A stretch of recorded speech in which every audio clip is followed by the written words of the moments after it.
There really was, and I expected a huge disparity between, you know, this veteran Richard Griffiths, who's been in so much, and here's this young man, never been on stage before. Right. He so holds his own. Absolutely. It really is quite an impressive theater debut, and he's got a tremendous future ahead of him. Yeah, absolutely. Okay, thanks, Roma. Sure. We turn now to a record label that's been working to help musical theater performers expand their horizons while preserving the music of today's musical theater. All those things that I knew. She's a Broadway musical diva, and he's an actor-turned-music producer. And together, for almost a decade, the husband and wife team of Kurt Deutsch and Sherry Renee Scott has been making its mark on the musical theater world with something called Shikaboom. Shikaboom Records, that is. Get a nice studio, get out of the body.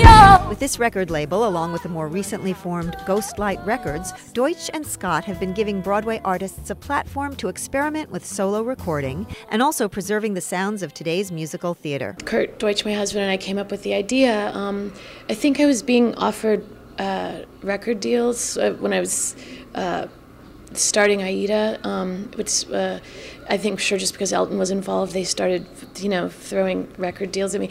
Kurt looked at them and thought they were ludicrous and kind of mean, and he said we could do a record ourselves. And from there, Shikaboom, a title that represents both their names, was born. Among the couple's first projects, Scott's solo album, Men I've Had, along with solo albums for two other Broadway stars, Adam Pascal and Alice Ripley. The first cast album they produced was a recording of Jason Robert Brown's The Last 5 Years, a short-lived off-Broadway show that starred Scott herself, along with Norbert Leo Butz. It was really important to us when we started making cast albums that we didn't think of what would sell. We thought of what deserved to be recorded, and even though Kurt almost had many nervous breakdowns, I kept saying we'll be okay financially. And Scott was right. The Last 5 Years album proved to be a success. We did that in 2002, and it's, you know, sold a lot of records, and I think that more people know about The Last 5 Years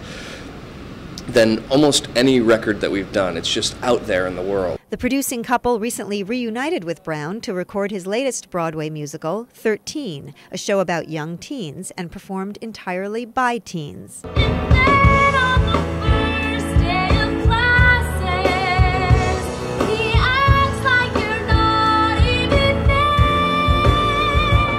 Broadway star Kelly O'Hara, currently on stage in South Pacific, recently recorded her solo album called Wonder in the World on the label. Could you hear me, baby, crying out here in space? We're not pop singers. We're not on the, you know, we're not out there selling millions of records maybe all the time. But what we do is have something to say. And so Shikaboom and Ghostlight actually helped me to actually put exactly what I wanted to on my album, to write a couple of songs that may not be, you know, I don't know, considered popular music, but they're very sentimental and heartfelt, and I was able to put those on my album so to better explain myself. And there's no stopping in sight. Both Deutsch and Scott say they plan on doing this for a long time, a growing mission to keep the sounds of musical theater alive. We're never gonna stop. And thanks to Frank DeLella for producing that piece. So that is it for this edition of On Stage. Thanks for joining us